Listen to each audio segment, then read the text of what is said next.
شهر رمضان الذي أنزل فيه القرآن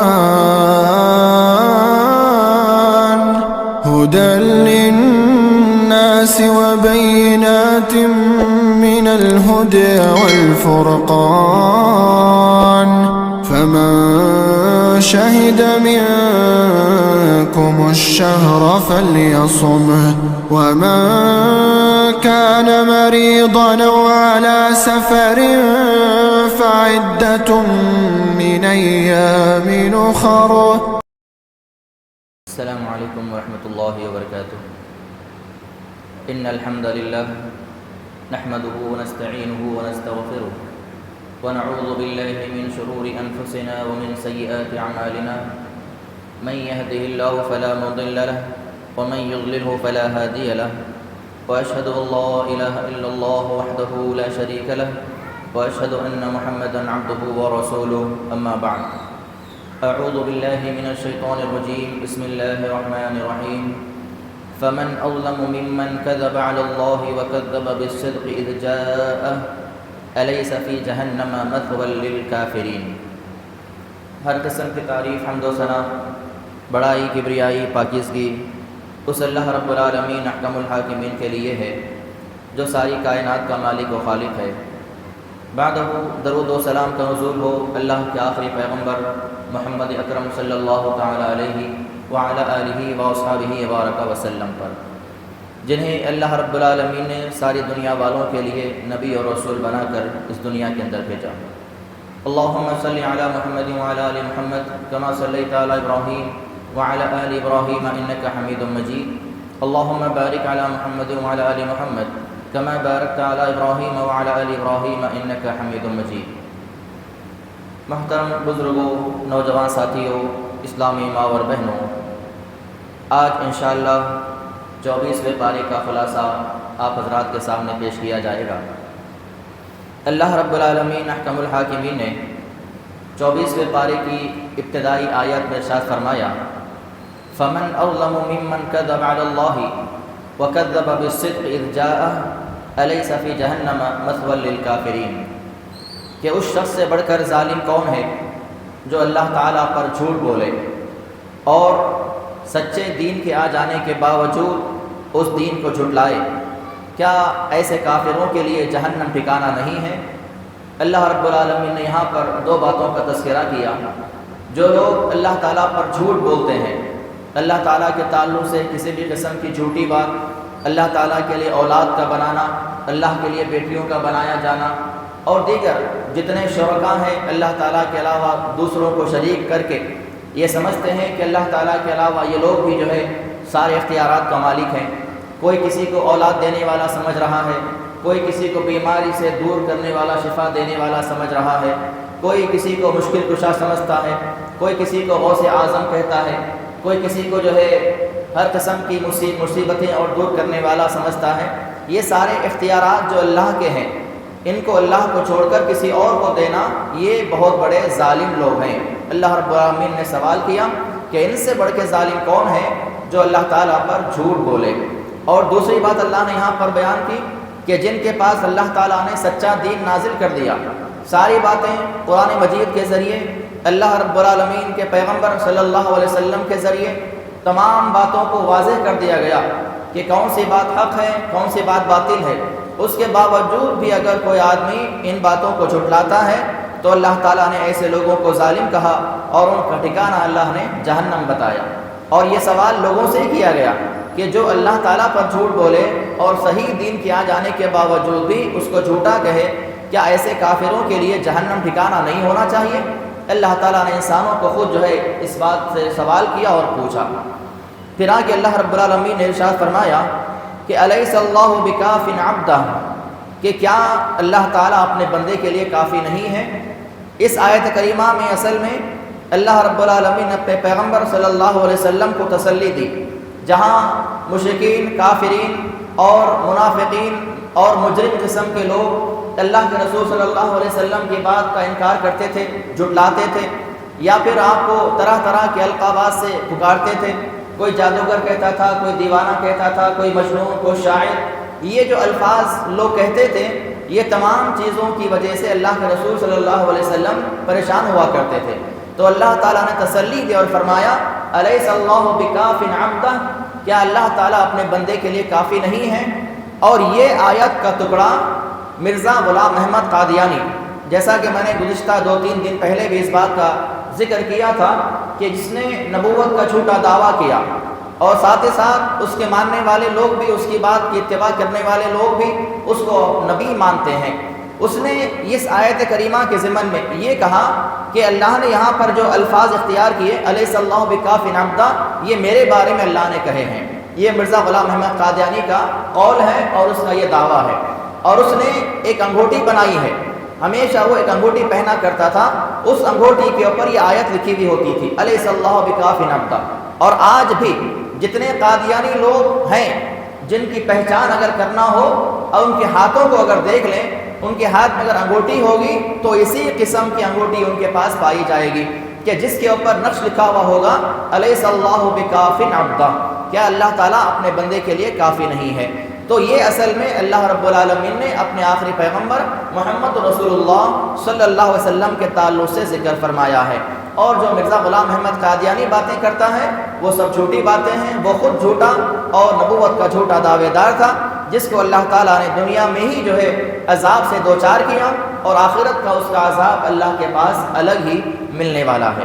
پھر آگے اللہ رب العالمین نے فرمایا کہ اِنَّا أَنزَلْنَا عَلَيْكَ الْكِتَابَ لِلنَّاسِ بِالْحَقِّ، تحقیق کہ ہم نے جو ہے اس کتاب کو لوگوں کے لیے حق کے ساتھ نازل کیا۔ فَمَنِ اهْتَدَىٰ فَلِنَفْسِهِ، جو قرآن مجید کی آیات کو، قرآن مجید کے احکامات کو اختیار کرے اور ہدایت کی راہ اگر چن لے تو ہدایت اس کے اپنے لیے ہے۔ فَلِنَفْسِهِ، فَمَنِ اهْتَدَىٰ فَلِنَفْسِهِ، جو آدمی ہدایت کے راستے کو اختیار کرتا ہے تو وہ اپنا بھلا کرتا ہے، اس کے اپنے لیے ہدایت کی راہ ہے۔ وَمَنْ ضَلَّ فَإِنَّمَا يَضِلُّ عَلَيْهَا، اور جو آدمی ساری باتوں کے واضح ہو جانے کے باوجود بھی ہدایت کی راہ اختیار نہیں کرتا، گمراہی کی راہ اختیار کرتا ہے، تو اس کی گمراہی اسی کے لیے وبال جان ہے۔ وَمَا أَنْتَ عَلَيْهِمْ بِوَكِيلٍ، اے نبی کریم صلی اللہ علیہ وسلم آپ کسی پر نگہبان نہیں ہیں، آپ کا کام صرف یہ ہے کہ آپ اللہ کی بات کو پہنچا دیں۔ اگر کوئی ہدایت کی راہ کو اختیار کرے تو اس کے اپنے لیے بھلا ہے، فَلِنَفْسِهِ، اس کا اپنا فائدہ ہے۔ ایک آدمی ہدایت کی راہ اختیار کر رہا ہے، کوئی ہدایت کی راہ پہ چل رہا ہے، تو اس کے ہدایت یافتہ ہونے سے کسی اور کو فائدہ حاصل نہیں ہونے والا ہے، اور اگر کوئی گمراہی کی راہ اختیار کرے تو اس کے گمراہ ہونے سے کسی دوسروں کا نقصان نہیں ہوگا۔ جو ہدایت کی راہ اختیار کرے گا اس کا اپنا فائدہ ہے، گمراہی کے راستے کو اختیار کرے گا اس کا اپنا نقصان ہے۔ وَمَا أَنْتَ عَلَيْهِمْ بِوَكِيلٍ، اور آپ جو ہے کسی پر نگہبان نہیں ہیں، آپ کا کام صرف بات پہنچا دینا ہے، آپ ان کے پیچھے نہ پڑیں اور ان کے پیچھے پڑھ کر آپ اپنے آپ کو جو ہے ہلاکت میں نہ ڈالیں۔ پھر آگے اللہ رب العالمین فرماتا ہے قُلْ لِلَّهِ الشَّفَاعَةُ جَمِيعًا لَهُ مُلْكُ السَّمَاوَاتِ وَالْأَرْضِ ثُمَّ إِلَيْهِ تُرْجَعُونَ، اے نبی کریم صلی اللہ علیہ وسلم آپ کہہ دیجئے کہ تمام شفاعتیں، سفارشیں اللہ تعالیٰ کے اختیار میں ہیں، ہر قسم کی سفارش اللہ کے پاس ہے، اللہ کے اختیار میں ہے، جو زمین و آسمان کا بادشاہ ہے۔ ثم الیہ ترجعون، اور تم تمام کو اسی کی طرف لوٹ کر جانا ہے۔ سفارش کے تعلق سے، شفاعت کے تعلق سے میں نے گزشتہ دروس کے اندر بھی بہت ساری باتیں بیان کی ہیں، اور باقاعدہ میں نے اس کا خطبہ جمعہ بھی یہیں پر دیا ہے کہ شفاعت کتنی قسم کی ہوتی ہیں، اس کی کیا کیا اقسام ہیں اور کیسے کیسے سفارشات کیے جاتے ہیں۔ تو اللہ نے یہاں پر بیان کیا کہ تمام قسم کی سفارشات اللہ کے اختیار میں ہیں۔ دنیا میں ہم جس کو چاہیں سفارشیں نہیں بنا سکتے، اللہ تعالیٰ قیامت کے دن انتخاب کرے گا کہ سفارش کرنے والا کون ہے اور کس کے بارے میں سفارش کی جائے گی۔ یہ دونوں باتیں اللہ تعالیٰ قیامت کے میدان میں کہے گا کہ فلاں آدمی کا نام لیا جائے گا، فلاں عالم، فلاں علامہ، فلاں نیک آدمی، فلاں ولی، فلاں نبی، یہ لوگ سفارش کریں گے، اللہ نام لے کے چنے گا، سفارش کرنے والوں کی لسٹ ہوگی، اور پھر ان سے کہا جائے گا کہ سفارش کس کے بارے میں کرنا ہے۔ ایسا ہر ایک کے بارے میں نہیں، بلکہ اللہ تعالیٰ ان کو نام دے گا، یہ آدمی، یہ عورت، فلاں فلاں فلاں، ان کے بارے میں ہی سفارش کرنا ہے۔ تو اللہ تعالیٰ کے پاس سفارش کا مکمل اختیار ہے۔ اللہ سفارش کرنے والے کو بھی چنے گا، اور جن کے بارے میں سفارش کی جائے گی اس کے بھی اللہ تعالیٰ نام بتائے گا۔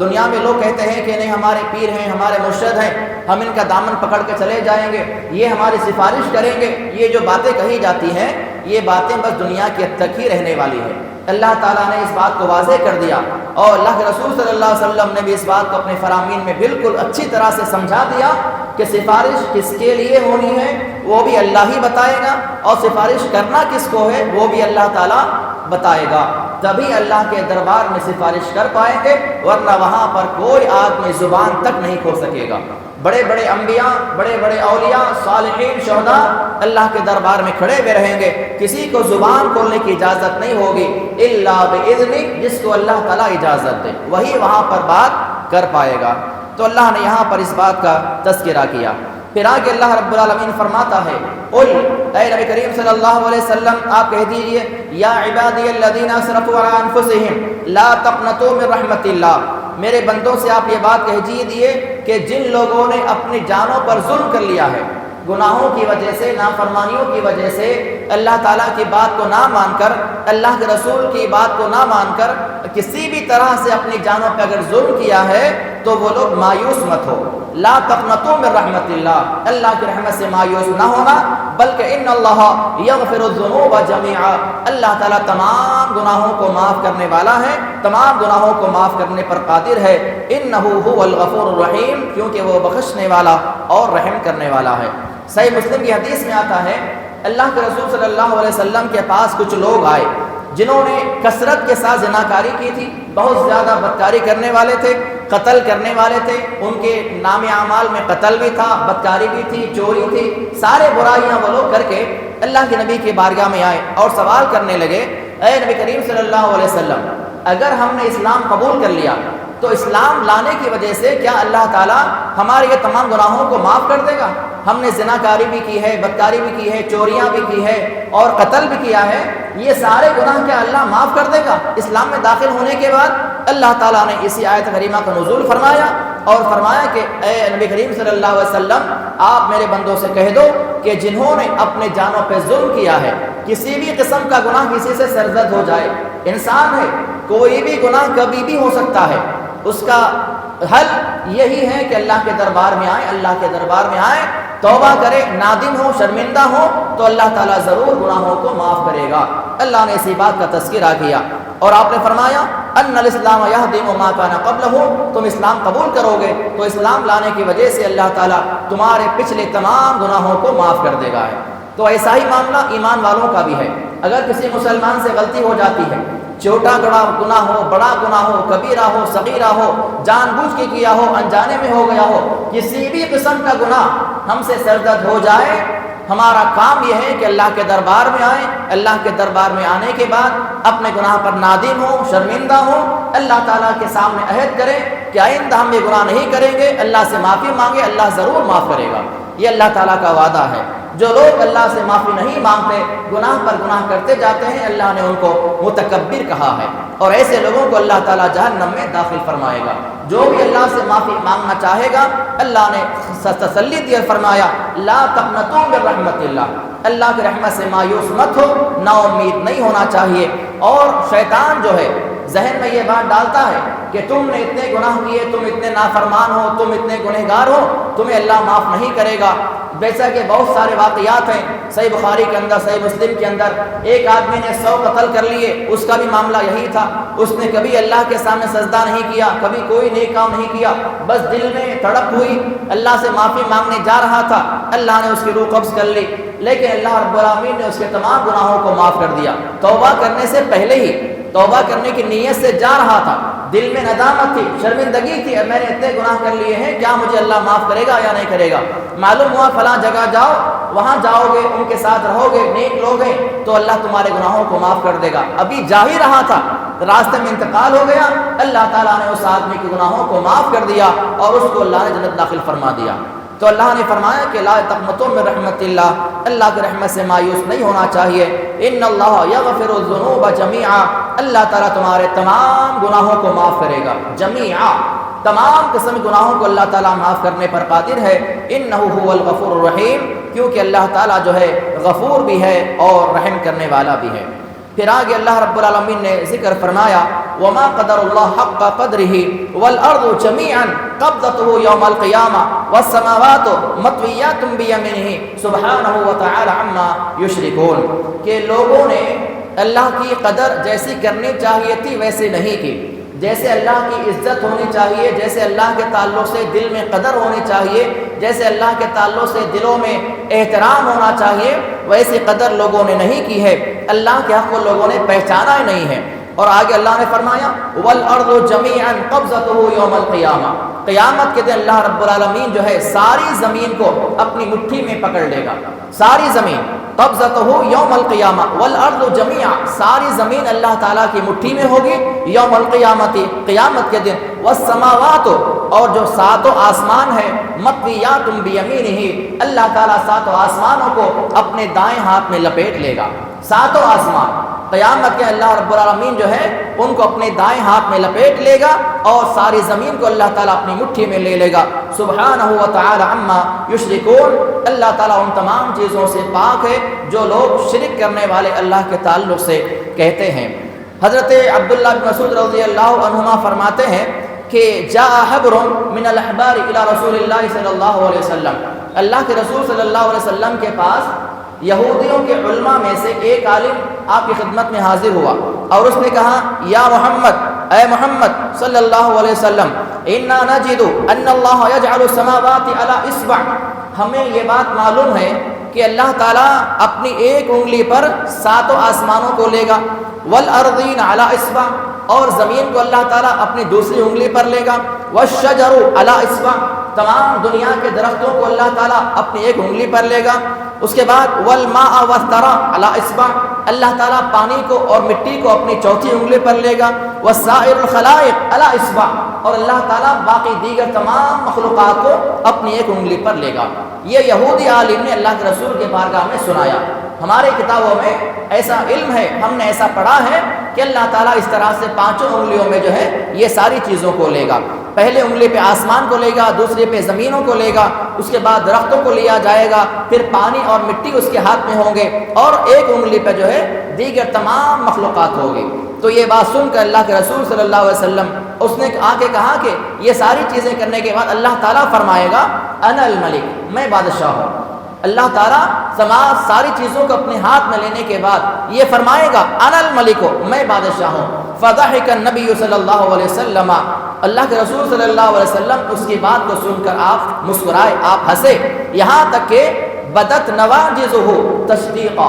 آپ کے سامنے کے جو دانت ہیں وہ نظر آئے ہنسنے کی وجہ سے، آپ اس کی بات پہ ہنسے، لیکن ہنسے کیوں؟ اس کی بات کی تصدیق کرتے ہوئے آپ ہنسے، کہ تصدیقا لقول الحبر، اس عالم کی بات کی تصدیق آپ نے کی اور آپ مسکرائے۔ پھر آپ علیہ الصلوۃ والسلام نے یہی آیت کریمہ تلاوت فرمائی وما قدر اللہ حق قدرہ والارض جميعا قبضتہ یوم القیامہ والسماوات مطویات بیمینہ سبحانہ وتعالی عما یشرکون، یعنی یہودیوں کے پاس بھی جو علم تھا وہ علم بھی صحیح ہے، اللہ تعالیٰ جو ہے ساتوں زمینوں کو ساتوں آسمانوں کو قیامت کے دن اپنے ہاتھ میں لے لے گا اور ساری مخلوقات اس کی مٹھی میں رہے گی۔ پھر آگے اللہ رب العالمین نے ذکر فرمایا وَنُفِخَ فِي الصُّورِ فَصَعِقَ مَنْ فِي السَّمَاوَاتِ وَالْأَرْضِ، جب اللہ رب العالمین کے حکم سے سور میں پھونک مارا جائے گا تو زمین و آسمان میں جو بھی ہیں مخلوق سب بے ہوش ہو جائے گی، إِلَّا مَنْ شَاءَ اللَّهُ، مگر اللہ تعالیٰ جس کو بے ہوشی سے بچائے رکھے وہ جو ہے بے ہوش نہیں ہوگا۔ جیسا کہ میں نے گزشتہ درس کے اندر بھی اس بات کا تذکرہ کیا، بعض محدثین نے جو ہے 2 سور کے تعلق سے کہا، کسی نے کہا کہ 3 سور ہوں گے، یہاں پر بعض محدثین نے 4 سور کا تذکرہ کیا۔ پہلا سور ایسا ہوگا نفخۃ الفنا، جس کی وجہ سے ساری کائنات جو ہے فنا ہو جائے گی، جتنے مخلوقات ہیں وہ سب فنا ہو جائیں گے، جسے پہلا سور کہا جاتا ہے۔ دوسرا سور نفخۃ البعث، جس کی وجہ سے تمام مخلوقات جو ہے اپنی اپنی زمین سے اٹھ جائے گی، جتنے لوگ انتقال کر گئے ہیں، مرے ہوئے ہیں، قبروں میں ہیں، سب کھڑے ہو جائیں گے، بعث یعنی دوبارہ ان کو اٹھا دیا جائے گا۔ تیسرا سور جب پھونکا جائے گا تو سارے لوگ بے ہوش ہو جائیں گے، جیسا کہ اللہ نے بیان فرمایا وَنُفِخَ فِي الصُّورِ فَصَعِقَ مَنْ فِي السَّمَاوَاتِ وَالْأَرْضِ، زمین میں آسمان میں جتنی مخلوقات ہیں سب بے ہوش ہو جائے گی سوائے اس کے جس کو اللہ تعالیٰ جو ہے اس سے بچائے رکھے۔ اور چوتھا سور جو ہوگا القیام رب العالمین، اللہ تعالیٰ کے دربار میں کھڑا کرنے کا سور پھونکا جائے گا۔ تو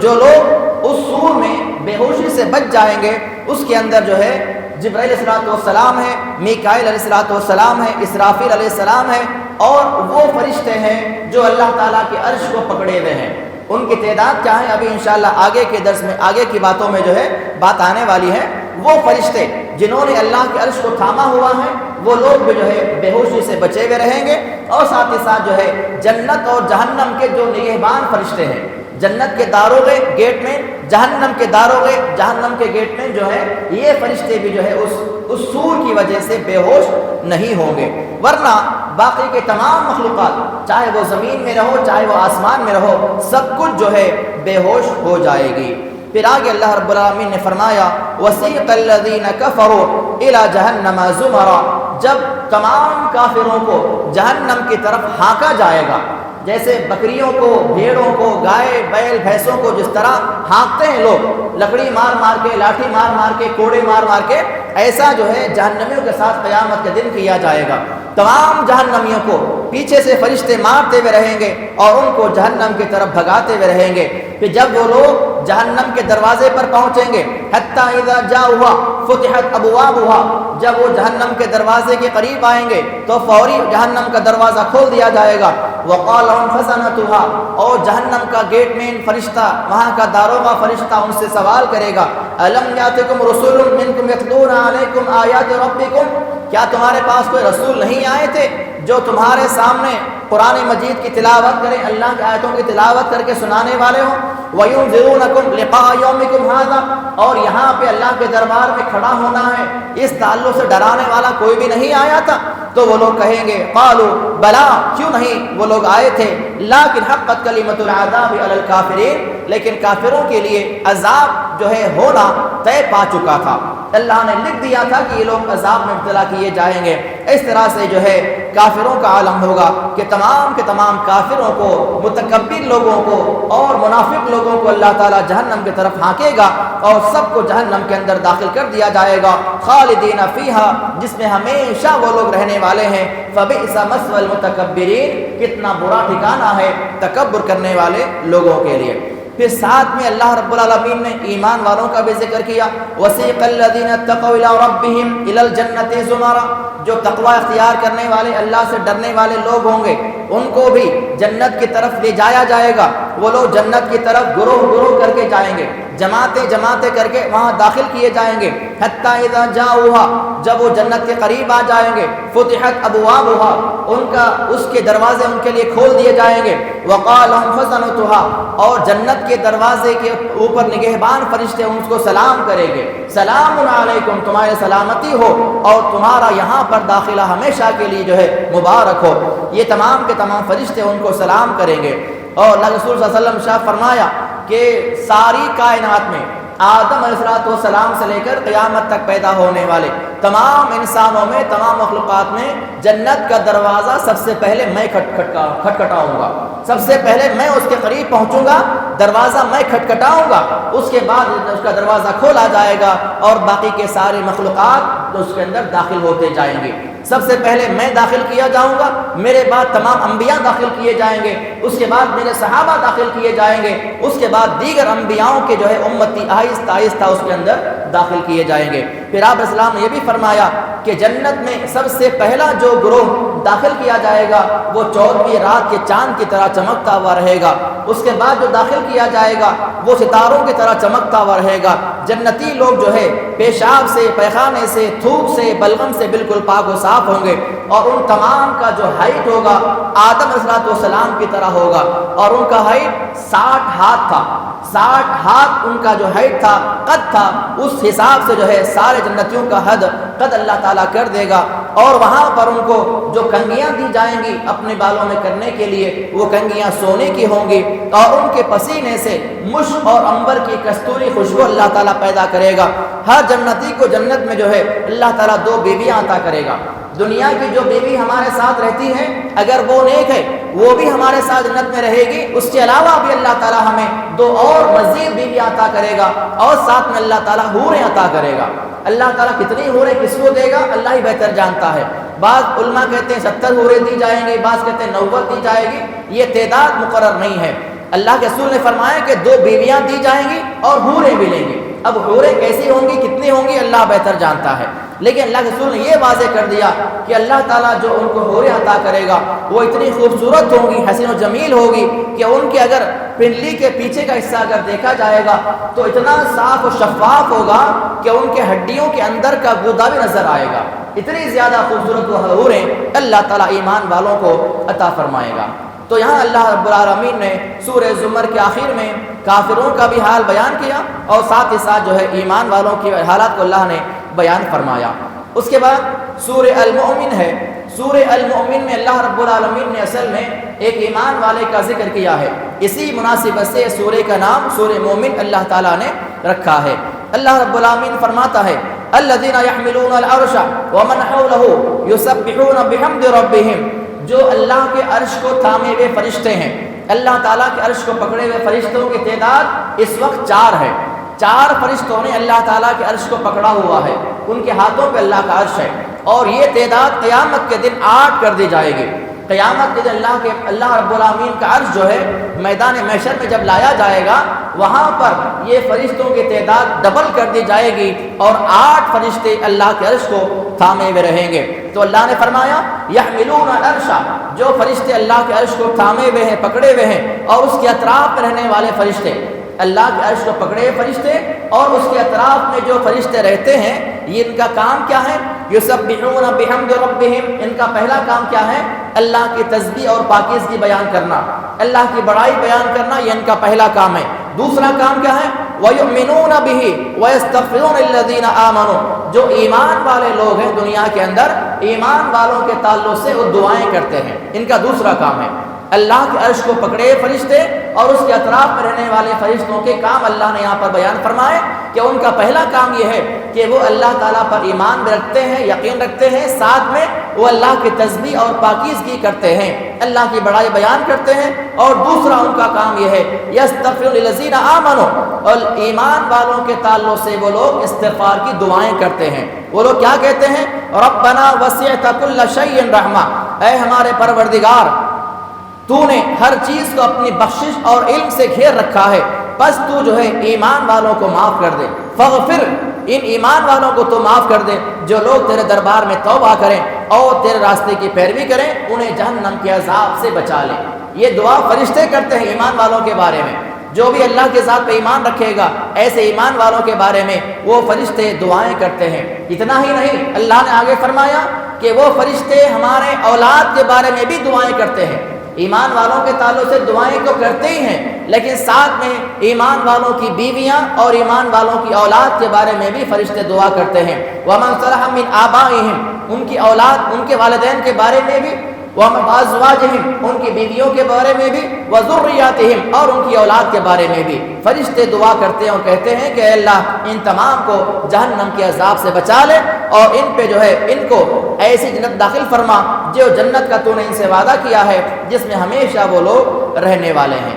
تو یہ بہت بڑا اکرام ہے، یہ بہت بڑی عزت کی بات ہے اور تعظیم کی بات ہے کہ ایمان والوں کے تعلق سے، تقوی اختیار کرنے والوں کے تعلق سے وہ فرشتے اللہ کے دربار میں دعائیں کرتے ہیں جو فرشتے اللہ سے سب سے زیادہ قریب ہیں، اللہ کے عرش کو پکڑے ہوئے ہیں، اور عرش کے اطراف میں رہنے والے فرشتوں کا یہ کام ہے اللہ کی تسبیح کرنا، اور ایمان والوں کے تعلق سے اور ایمان والوں کی والدین کے تعلق سے، ان کی بیویوں کے تعلق سے اور ان کی اولاد کے تعلق سے یہ فرشتے اللہ کے دربار میں ہمیشہ دعائیں کرتے رہتے ہیں۔ پھر آگے اللہ رب العالمین نے بیان فرمایا کہ جب ساری مخلوقات فنا کر دی جائے گی، کوئی چیز زمین پر باقی نہیں رہے گی، سب کچھ فنا ہو جائے گا، سارے انسان اللہ کے دربار میں کھڑے کیے جائیں گے تو اللہ رب العالمین وہاں پہ سوال کرے گا لمن الملک اليوم، آج کے دن کس کی بادشاہت ہے؟ اللہ تعالیٰ تمام انسانوں کے سامنے، وہاں انسان بھی ہوں گے، جنات بھی ہوں گے، شیاطین بھی ہوں گے، سارے لوگ جو مکلف ہیں، جنت و جہنم جن کو دی جائے گی، عذاب اور سزا بدلہ جن کو ملے گا، وہ سب اللہ کے دربار میں کھڑے ہوئے رہیں گے۔ دنیا کے بڑے بڑے بادشاہ اللہ کے دربار میں کھڑے ہوئے رہیں گے۔ دنیا میں جو لوگ تکبر کے ساتھ جی رہے تھے اور اپنے آپ کو سب کچھ سمجھ بیٹھے تھے، وہ بھی اللہ کے دربار میں کھڑے کیے جائیں گے۔ سب کے سامنے اللہ تعالیٰ آواز لگائے گا، سناٹا چھایا ہوا ہوگا، کسی کی ایک آواز وہاں پر نہیں ہوگی، سب کے سامنے اللہ رب العالمین یہ آواز لگائے گا لمن الملک اليوم، آج کس کی بادشاہت ہے؟ پھر جب کوئی جواب نہیں آئے گا، ظاہر بات ہے اللہ کے دربار میں اللہ کے سامنے کون جو ہے جواب دے گا؟ اور جیسا کہ میں نے اس بات کا بھی ذکر کیا تھا کہ اللہ رب العالمین قیامت کے دن اتنا زیادہ غصے میں ہوگا کہ کبھی اللہ تعالیٰ اتنا غضبناک نہیں ہوا ہوگا، بہت زیادہ غضبناک اور غصے کے عالم میں اللہ تعالیٰ قیامت کے دن ہوگا۔ ایسے غصے کے عالم میں اللہ آواز لگائے گا خود لمن الملک اليوم، آج کس کی بادشاہت ہے؟ کوئی جواب نہیں آئے گا، اللہ خود جواب دے گا للہ الواحد القہار، آج اکیلے زبردست اللہ کی حکومت ہے، وہاں پر کوئی جو ہے اللہ کے دربار میں بات نہیں کر پائے گا۔ پھر آگے اللہ رب العالمین نے اس ایمان والے کا ذکر فرمایا جس ایمان والے کے تعلق سے اللہ تعالیٰ نے اس سورے کو نازل فرمایا۔ اللہ رب العالمین نے فرمایا وقال رجل مؤمن من آل فرعون، جب موسیٰ علیہ السلام نے فرعون کے آدمی کو قتل کر دیا، غلطی سے فرعون کا آدمی مارا گیا ان کے ہاتھ سے، تو موسیٰ علیہ السلام ڈر گئے۔ اب وہاں پہ جو ہے یہ آدمی ایمان والا آدمی ان کے پاس آتا ہے اور ان سے کہتا ہے کہ اے موسیٰ، تمہاری بہتری اسی میں ہے کہ تم یہاں سے نکل جاؤ تاکہ تم امن حاصل کر لو، ورنہ جو ہے فرعون جو ہے تمہیں مارنے کے لیے تیار ہے، تمہارے مارنے کے لیے اس نے فیصلہ وہ کر چکا ہے۔ تو اللہ نے فرمایا کہ ایمان والا آدمی من آل فرعون، اور یہ آدمی فرعون کے خاندان کا ہی تھا، فرعون کا خاندان کا تھا، لیکن اس کے دل میں ایمان تھا۔ اللہ نے فرمایا یکتم ایمانہ، وہ اپنے دل میں ایمان کو چھپایا ہوا تھا۔ اس نے فرعون سے کہا، اور حدیث میں آتا ہے کہ یہ فرعون کا چچا زاد بھائی تھا جس کا نام شمعان ہے، یہ چچا زاد بھائی تھا فرعون کا۔ اس نے ڈائریکٹ فرعون کے دربار میں یہ کہا اور کہا کہ اتقتلون رجلا ان یقول ربی اللہ، کیا تم ایسے آدمی کو قتل کرنا چاہتے ہو جو کہتا ہے کہ میرا پروردگار اللہ تعالیٰ ہے؟ اگر یہ بات یاد رکھو، اس نے ساری دلیلیں پیش کر دی ہیں، وہ ساری دلائل کے ساتھ تمہارے سامنے آ چکا ہے۔ اگر وہ آدمی جھوٹا ہے وَإِن يَكُن كَاذِبًا فَعَلَيْهِ كِذْبُهُ، اگر وہ جھوٹا ہے تو اس کے جھوٹ کا وبال اسی پر آئے گا، اور اگر وہ سچا ہے تو یہ اس بات کو یاد رکھو یہ وہ جو کچھ بھی باتیں کر رہا ہے تمہارے لیے خطرے کی علامت ہے۔ لہذا فرعون کے سامنے اس آدمی نے، اس ایمان والے آدمی نے موسیٰ علیہ السلام کے تعلق سے بڑی مصلیحت کے ساتھ اس بات کا ذکر کیا تھا اور سمجھایا تھا کہ اگر وہ آدمی ایمان کا دعویٰ کر رہا ہے اور اگر وہ یہ کہتا ہے کہ میرا پروردگار اللہ ہے، اگر اپنی بات میں جھوٹا ہے تو اس کی جھوٹ جو ہے اسی کے لیے نقصان دہ ثابت ہو جائے گی، اگر وہ سچا اپنی بات میں ہے تو پھر تمہاری اس میں خیر نہیں ہونے والی ہے۔ تو اللہ تعالیٰ نے یہاں پر اس آدمی کا ذکر کیا جو رہتا تھا فرعون کے محل میں، جو فرعون کے خاندان کا ہی تھا، لیکن اس کے دل میں اللہ نے ایمان پیدا کر دیا تھا، وہ ایک مومن بنتا تھا، اور اسی کے نام سے اللہ تعالیٰ نے سورہ مومن کا نزول فرما دیا۔ پھر آگے اللہ رب العالمین نے ذکر فرمایا من عمل سیئتا فلا یجزی الا مثلها ومن عمل صالحا من ذکر او انثى وهو مؤمن، جو آدمی زمین پہ رہتا ہوا اس سے کوئی غلطی سرزد ہو جائے، جو بھی آدمی کوئی برا کام کر لے تو اللہ تعالیٰ کے دربار میں جتنا گناہ اس نے کیا ہے اتنا ہی اس کو سزا دی جائے گی۔ گناہ اور نیکی کے تعلق سے یہاں پہ تذکرہ کیا گیا، اور یہ امت محمدیہ کی خاصیت ہے کہ امت محمدیہ میں سے جب بھی کوئی آدمی برائی کرنے کا ارادہ کرتا ہے، جب تک برائی نہ کر لے اللہ تعالیٰ اس کے نام اعمال میں گناہ نہیں لکھتا۔ اگر کوئی آدمی اس نے نیت کر لی، ارادہ کیا کہ فلاں جگہ جاؤں گا، غلط کام کروں گا، گناہ کا کام کروں گا، صرف ارادہ کیا تو ارادہ اور نیت کی وجہ سے اللہ تعالیٰ اس کے نام اعمال میں گناہ نہیں لکھے گا جب تک کہ وہ گناہ نہ کر لے، اور جب گناہ کر لے تو اللہ نے کہا لا یجزی الا مثلها، جتنا گناہ کیا ہے اتنا ہی اللہ تعالیٰ گناہ کو لکھے گا اور اتنا اس کو سزا دی جائے گی، جبکہ نیکی کا معاملہ اس کے الٹا ہے۔ اگر کوئی آدمی نیکی کرنے کا ارادہ کرتا ہے تو ارادہ کرنے کے ساتھ ہی اللہ تعالیٰ ایک نیکی لکھ دیتا ہے۔ ابھی نیکی کیا بھی نہیں ہے، سوچ رہا ہے کہ میں نیکی کروں گا، فلاں کو صدقہ دوں گا، فلاں پہ خیرات کروں گا، میں قرآن مجید کی تلاوت کروں گا، 2 رکعت نماز پڑھوں گا مسجد میں آ کر، ارادہ کیا، ابھی عمل نہیں کیا ہے۔ ارادہ کرنے کی بعد ہی اللہ تعالیٰ اس کے نام اعمال میں ایک نیکی لکھ دیتا ہے، اور جب وہ آدمی عمل کرتا ہے تو اللہ تعالیٰ اس ایک نیکی کو 10 گنا سے لے کر 700 گنا تک بڑھا کر دیتا ہے۔ یہ امت محمدیہ کا خاص جو ہے اللہ کا فرحم ہے امت محمدیہ کے اوپر، باقی قوموں کے لیے ایسا معاملہ نہیں تھا۔ اگر ان میں سے کوئی آدمی گناہ کا ارتکاب کرنے کا ارادہ بھی کر لیتا تو ارادہ کرنے کے ساتھ ہی ان کے نام اعمال میں گناہ لکھ دیا جاتا تھا، اور نیکی کرنے کے بعد ان کے نام اعمال میں اللہ تعالیٰ نیکی شمار کیا کرتا تھا۔ تو اللہ نے یہاں پہ فرمایا کہ تم میں سے جو برائی کا ارادہ کرے یا برائی کا عمل کرے اس کے لیے اتنا ہی سزا ملے گی جتنا اس نے گناہ کا کام کیا ہے۔ وَمَنْ عَمِلَ صَالِحًا، لیکن جو ہے نیکی کا کام کرے، مِنْ ذَكَرٍ أَوْ أُنْثَىٰ، چاہے وہ مردوں میں سے ہو یا عورتوں میں سے ہو، اگر وہ ایمان والے ہیں، فَأُولَٰئِكَ، ایسے لوگوں کو اللہ تعالیٰ جنت داخل فرمائے گا، یرزقون فیہا بغیر حساب، جہاں پہ اللہ تعالیٰ ان کو بے حساب روزیاں عطا فرمائے گا۔ پھر آگے اللہ رب العالمین نے فرمایا کہ النار یعرضون علیہا غدوا وعشیا ویوم تقوم الساعة ادخلوا آل فرعون اشد العذاب۔ اللہ رب العالمین نے یہاں پر فرعون اور آل فرعون کا، فرعون اور اس کے ماننے والے جو لوگ تھے ان کا ذکر کیا، اور فرمایا کہ ان لوگوں پہ اللہ تعالیٰ صبح و شام آگ کو پیش کرتا ہے۔ ابھی جو لوگ قبر کے اندر موجود ہیں، چاہے وہ فرعون ہو چاہے وہ فرعون کے لوگ ہوں، جتنے لوگ مر چکے ہیں، صبح و شام اللہ تعالیٰ ان پہ جہنم کی آگ کو پیش کرتا ہے، وہ تو قوم وعشیہ۔ اور جب قیامت قائم ہوگی، ابھی تو سزا ان کو مل رہی ہے، جہنم کی آگ ان کو ابھی سے اللہ تعالیٰ جلا رہا ہے، لیکن اللہ نے فرمایا کہ وَيَوْمَ تَقُومُ السَّاعَةُ، جب قیامت کا میدان ہوگا، قیامت جب قائم ہو جائے گی، اللہ حکم کرے گا ادخلوا آل فرعون اشد العذاب، کہ فرعون کو اور اس کے ماننے والوں کو سب سے زیادہ سخت ترین عذاب میں مبتلا فرما دو۔ اور جیسا کہ میں نے حدیث کے اس بات کی بیان کیا تھا، آپ علیہ السلام نے فرمایا کہ قیامت کے دن جو ہے 3 قسم کے ایسے لوگ ہیں جن کو اللہ تعالیٰ بدترین قسم کا عذاب دے گا۔ 3 قسم کے لوگ ہیں۔ سب سے پہلا منافق لوگ، جو منافقین ہوں گے اللہ تعالیٰ ان کو سب سے بدترین عذاب دے گا۔ یہ منافقوں کے لیے بار بار وارننگ ہے، جن کے دل میں نفاق ہے، جو سامنے ایک بات کرتے پیچھے ایک بات کرتے، سامنے ملتے ہیں تو اچھے سے ملتے ہیں، پیچھے جانے کے ساتھ ہی دوغلا پن کرتے ہیں، ایسے منافقوں کو اللہ تعالیٰ سب سے سخت ترین عذاب مبتلا فرمائے گا۔ دوسرا،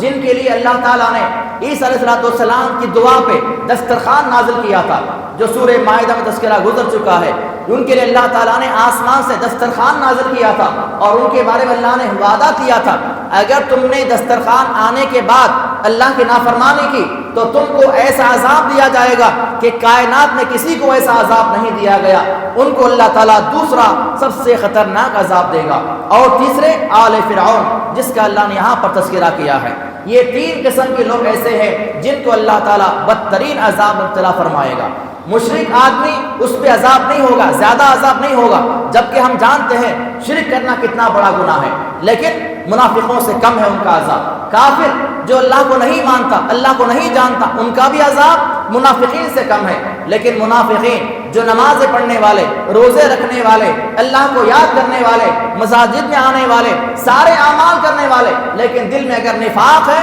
تو ان کا انجام کافروں سے، مشرکوں سے بھی زیادہ بدتر ہے۔ یہ اللہ کے نبی کی حدیث ہے، کوئی مذاق کی بات نہیں ہے۔ جس کے دل میں ذرا برابر بھی نفاق ہے وہ اپنے ایمان کا جائزہ لے، اپنے دلوں کا محاسبہ کرے، نفاق کو نکال پھینکے، اللہ کے لیے خالص بن جائیں، اللہ کی مدد ہوگی، برکتیں نازل کی جائیں گی زمین سے بھی اور آسمان سے بھی۔ تو اللہ نے یہاں پر آل فرعون کا ذکر کیا کہ اللہ تعالیٰ سب سے خطرناک عذاب جو ہے فرعون کو اور اس کے متبعین کو دے گا۔ پھر آگے اللہ رب العالمین نے ذکر فرمایا کہ وقال ربکم ادعونی استجب لکم، اللہ رب العالمین نے فرمایا کہ اللہ تعالیٰ فرماتا ہے کہ تم اسی سے اپنے سوالات کیا کرو، اسی کے سامنے اپنے حاجات کو پیش کرو اور اس سے تم دعائیں کرتے رہو، کیونکہ جو بندے اللہ سے سوال نہیں کرتے، جو بندے اللہ کے دربار میں آ کر ہاتھوں کو نہیں اٹھاتے، جن کے دل میں تکبر ہے، یستکبرون عن عبادتی، جو اللہ تعالیٰ کی بندگی کے معاملے میں تکبر کرتے ہیں، سیدخلون جہنم داخل، اللہ نے فرمایا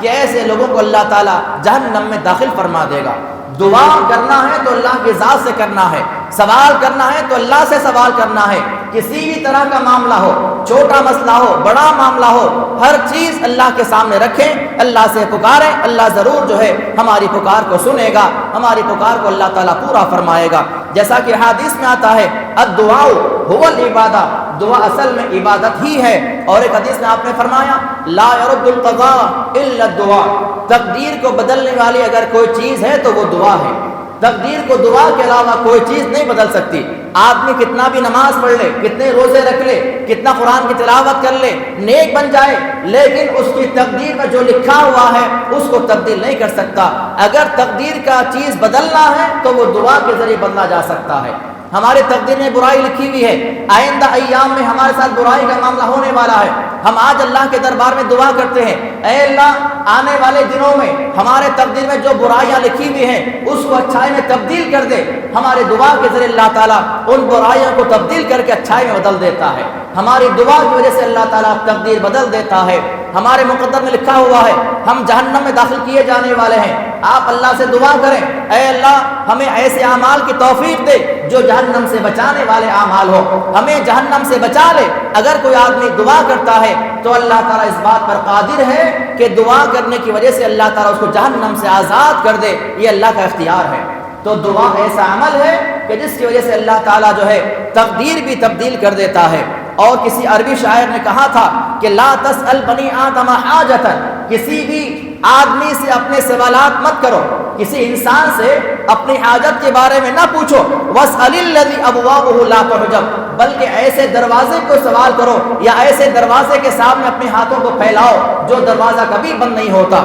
اللہ کا دروازہ، اللہ کا دربار کبھی بند نہیں کیا جاتا۔ اللہ یغضب ان ترکت سوالہ، اللہ تعالیٰ غصہ ہوتا ہے جب اس سے کوئی سوال نہیں کرتا ہے۔ اور وابن آدم حین یسأل یغضب، اور انسانوں کا معاملہ اس کا الٹا ہے، جب انسانوں سے سوال کیا جاتا ہے تو وہ لوگ غصہ ہو جاتے ہیں۔ آپ کسی آدمی سے پیسے مانگیں، آج دے دے گا، کل دوبارہ جا کے اس سے پیسے مانگے،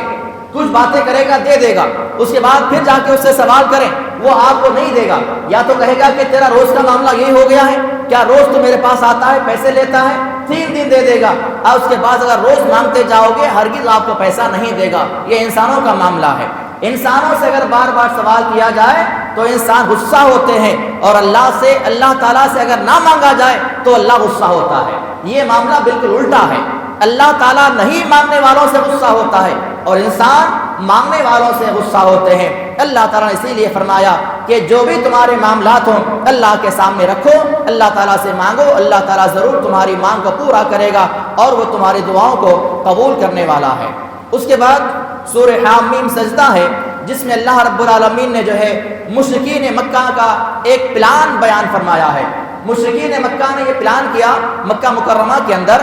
یہ محمد صلی اللہ علیہ وسلم، ان کے اصحاب، ان کی جو دعوت ہے، ان کا جو مشن ہے، یہ کسی قیمت پر رکنے والا نہیں ہے۔ ہم دیکھ رہے ہیں کتنے ان پہ سزائیں دے رہے ہیں، کتنا ان پہ ظلم کر رہے ہیں، لیکن ان کی تعداد میں اضافہ ہوتا ہی جا رہا ہے، لہذا اب ایسا کام نہیں کریں گے، اب مصلحت کے تحت کام کیا جائے گا۔ تمام لوگوں نے مشورہ کیا اور ایک آدمی جو ہے جس کا نام عتبہ بن ربیعہ ہے، اس آدمی کو چنا۔ وہ بہت زیادہ فصیح تھا، بہت زیادہ بلیغ تھا، بولنے کا انداز، سمجھانے کا انداز اس کا بہت زیادہ اچھا تھا، اس کو چنا اور اس سے کہا کہ محمد کے پاس جاؤ صلی اللہ علیہ وسلم اور اس کے پاس جا کر جو ہے دنیا کا لالچ دو۔ وہ آیا،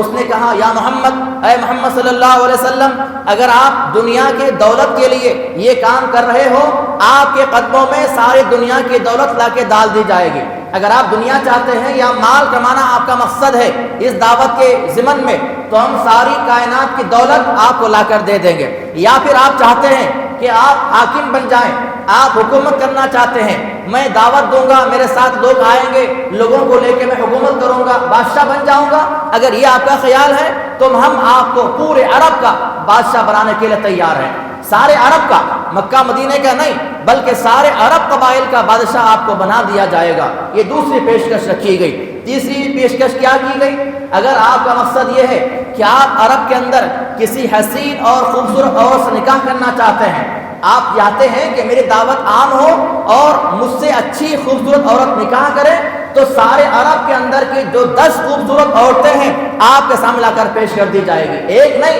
10 عورتیں آپ کو دے دی جائیں گی، آپ ان کو استعمال کرو اور آپ دعوت کو چھوڑ دو۔ چوتھی بات پیش کی گئی، اگر آپ پہ کسی قسم کا جادو کا اثر ہوا ہے تو اس کا علاج بھی ہم کرنے کے لیے تیار ہیں، لیکن آپ یہ دعوت کو چھوڑ دو۔ تو جب یہ ساری باتیں جو ہے اس نے بیان فرمائی، اللہ کے رسول صلی اللہ علیہ وسلم نے سورہ حامیم سجدہ کی تلاوت فرمائی۔ جب یہ پورا سورہ اس عتبہ بن ربیعہ نے سنا تو وہ خود بھی جو ہے پریشان ہو گیا، اور وہ خود جو ہے اس بات پہ جو ہے خاموش ہو گیا، اور وہ آپ کا گرویدہ ہو گیا۔ بعد میں مشرکین مکہ نے اس کو تانا دیا اور کہا کہ جس مقصد کے لیے تجھے بھیجا گیا تھا تو خود مقصد بھول گیا، اور اس آدمی کی باتوں میں تو بھی آ گیا، تجھ پر جادو کا اثر ہو گیا ہے۔ کیونکہ اس نے بعد میں جا کر کہا تھا کہ وہ آدمی جو کلام پڑھ رہا ہے، نہ وہ کلام جادو کا کلام ہے، نہ وہ کلام شاعر کا کلام ہے، نہ وہ کلام کسی کاہن کا کلام ہے، بلکہ ایسا کلام وہ پڑھ رہا ہے رب العالمین کی بات اگر وہ لگتی ہے، لہذا تم اس آدمی کو اس کے حوالے حال پر چھوڑ دو۔ اس نے جب یہ بات مشرکین مکہ کو کہی تو وہ خود اس کے خلاف ہو گئے اور کہنے لگے کہ محمد کا جادو تجھ پر بھی ہو گیا۔ تو اللہ تعالیٰ نے یہاں پر جو ہے ان باتوں کا تذکرہ کیا۔ پھر آگے اللہ رب العالمین فرماتا ہے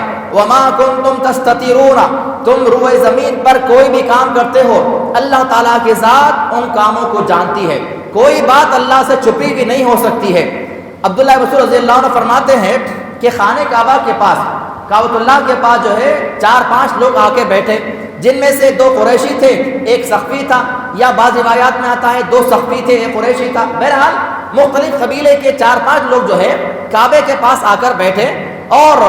وہ لوگ جو ہیں سب کے سب موٹے جسم والے اور کم عقل والے لوگ تھے، یعنی عقل کم تھی، جسم موٹا تھا ان کا۔ یہ سب آ کے بیٹھے اور آپس میں باتیں کرنے لگے۔ ایک نے کہا کیا اللہ تعالیٰ ہماری بات کو سنتا ہے ہم جب بلند آواز سے بات کرتے ہیں؟ تو دوسرے نے کہا کہ ہاں، ہم جب بلند آواز سے پکارتے ہیں تبھی اللہ ہماری بات کو سنتا ہے، اگر تم آہستہ بات کرو گے تو اللہ تمہاری بات کو نہیں سنتا ہے۔ اس کے بعد دوسرے نے کہا کہ نہیں، اللہ تعالیٰ تمہاری خاموش کی بات کو بھی سنتا ہے، تم اگر خاموشی سے کوئی بات کرو گے اللہ تعالیٰ اس کو بھی سنتا ہے اور اس کو بھی جانتا ہے۔ تو اللہ رب العالمین نے اس آیت کریمہ کو نزول فرما دیا اور کہا وَمَا كُنْتُمْ تَسْتَطِيعُونَ، تم زمین پر کوئی بھی کام کرتے ہو ہر کام اللہ کے علم میں ہوتا ہے، تمہارا کوئی کام اللہ تعالیٰ سے مخفی نہیں ہے۔ یہ صحیح بخاری کی حدیث ہے۔ پھر آگے اللہ رب العالمین نے فرمایا ان الذین قالوا ربنا اللہ، جو لوگ اللہ تعالیٰ کے بارے میں کہتے ہیں کہ اللہ ہمارا پروردگار ہے، ثم استقاموا، اور اس بات پر جمے رہتے ہیں استقامت کے ساتھ، حالات کیسے بھی ہوں اپنے ایمان سے نہیں پھرتے، حالات کیسے بھی ہوں اپنے دین سے واپس نہیں پلٹتے، ایسے لوگوں کے فائدے کیا ہیں؟ تتنزل علیہم الملائکہ، ایسے ایمان والوں پہ اللہ تعالیٰ فرشتوں کو نزول فرماتا ہے، اور فرشتے کیا کہتے ہیں؟ اللہ تخافوا ولا تحزنوا، تم نہ خوف کھاؤ نہ غم کرو، اور تم کو خوشخبری دی جاتی ہے، ایسی جنت خوشخبری دی جاتی ہے اس کا تم کو اللہ نے وعدہ کیا ہے۔ اللہ نے اس بات کا تذکرہ فرمایا۔ اور ایک آدمی نے اللہ کے رسول سے سوال کیا یا رسول اللہ صلی اللہ علیہ وسلم آپ مجھے ایسی بات بتائیے کہ آپ کے بعد مجھے کسی سے بھی وہ بات پوچھنے کی نوبت نہ آئے، آپ ایسی بات مجھے بتائیے کہ بس میں وہ بات پہ عمل کر لوں اور میں کامیاب ہو جاؤں۔ تو آپ نے فرمایا قل آمنت باللہ، تم کہو کہ میں اللہ پر ایمان لایا، ثم استقم، اس کے بعد اس بات پر جمے رہ جاؤ۔ ایمان لانے کے بعد استقامت کے ساتھ جمے رہ جانا، یہی تمہارے لیے کافی ہے اور اسی میں تمہارے لیے کامیابی ہے۔ پھر آگے اللہ نے فرمایا وَمَنْ أَحْسَنُ قَوْلًا مِمَّنْ دَعَا إِلَى اللَّهِ وَعَمِلَ صَالِحًا، اس آدمی سے اچھا آدمی کون ہو سکتا ہے جو اللہ کی طرف لوگوں کو بلائے، اللہ کی دعوت دے، اللہ کی طرف لوگوں کو بلائے اور نیک عمل کرے اور کہے کہ میں مسلمانوں میں سے ہوں، اس سے اچھا آدمی دنیا میں کوئی بھی نہیں ہو سکتا ہے۔ پھر آگے اللہ تعالیٰ فرماتا ہے جب کبھی تمہیں شیطان ورغلائے، اما ينزغنک من الشیطان نزغ، جب کبھی تمہارے ذہن میں شیطان ورغلائے، تمہیں وسوسائے، تمہیں بہکائے، تو تم اللہ کی پناہ طلب کرو، فاستعذ باللہ، اللہ کی پناہ طلب کرو، اللہ تعالیٰ جو ہے سننے والا اور جاننے والا ہے۔ پھر اللہ رب العالمین نے 24ویں پارے کے آخر میں فرمایا من عمل صالحا فلنفسه، جو آدمی نیک عمل کرے گا وہ اپنا ہی فائدہ کرے گا، ومن اساء فعلیہا، اور جو برائی کرے گا اس کا اپنا نقصان ہونے والا ہے، وما ربک بظلام للعبید، اللہ تعالیٰ کسی بندے پہ ظلم نہیں کرتا۔ انسان دنیا میں جو عمل کرے گا اللہ کے دربار میں وہی پائے گا۔ نیک کرنے والوں کے ساتھ اللہ تعالیٰ اچھا انعام ان کو دے گا، ان کے اللہ تعالیٰ اچھا بدلہ ان کو عطا فرمائے گا، اور جو گناہ کے کام کریں گے ان کو گناہ کی سزا دی جائے گی۔ وہاں جانے کے بعد کوئی یہ نہ کہے کہ اللہ نے ہمارے ساتھ ظلم کیا ہے، اللہ نے پہلے ہی واضح کر دیا جو نیک عمل کرے گا اس کا اپنا بھلا ہوگا، جو برائی کرے گا اس کا اپنا نقصان ہوگا۔ تمہارا پروردگار جو ہے بظلام العبید، اپنے بندوں پہ ظلم نہیں کرتا ہے۔ تو اس طرح 24ویں پارے میں اللہ تعالیٰ نے ان تمام باتوں کا خلاصہ بیان فرمایا ہے۔ اللہ سے دعا ہے اللہ تعالیٰ جو کچھ بھی کہا جا رہا ہے، سنا جا رہا ہے، اللہ تعالیٰ ہمیں سننے اور کہنے سے زیادہ عمل کرنے والا بنائے۔ اللہ تعالیٰ اپنے دین پہ قائم قدم رکھے، ہمارے اس لیے ایمان کے لیے بہتری عطا فرمائے، ہمارے ایمان کو جو ہے اللہ تعالیٰ ثابت قدم رکھے۔ ہم میں جو مسلمان بیمار ہیں انہیں شفائے کاملہ عاجلہ عطا فرمائے، جو مسلمان مصیبتوں میں تکالیف میں ہیں اللہ ان تمام کی راحتیں عطا فرما دے۔ آمین واقول قولی ھذا استغفر اللہ ولکم وآخر دعوانا ان الحمد للہ رب العالمین۔